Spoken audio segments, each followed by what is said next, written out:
Mag-open tayo guys. Dumating na yung package natin. Ang halaga nito guys, nasa 13,000 pesos.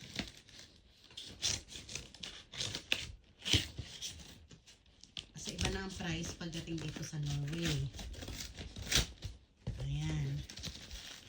Ito siya mga lalabs. Ang order natin, BTY. BTY. Ayan siya.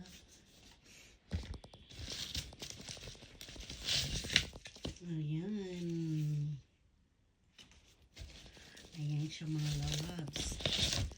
Ang order natin. Kasi umorder na ako ng maramihan. Dalawang piraso. Para hindi na ako umorder next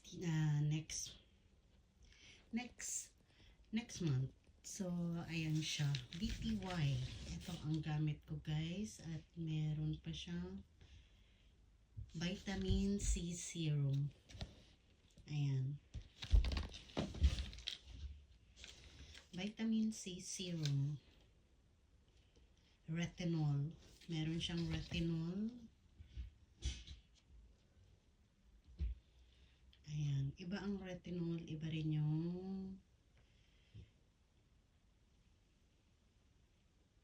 retinol and vitamin C serum.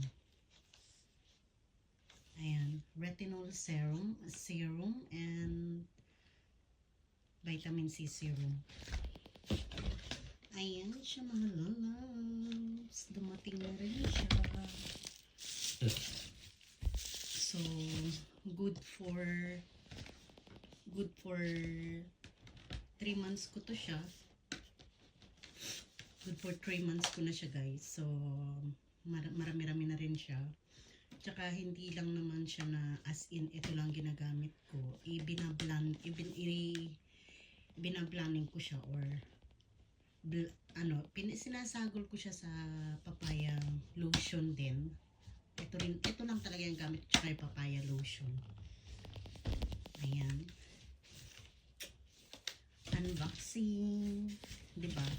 Kailangan din natin para sa sarili natin. Hindi puro na lang bili ng kung ano-ano.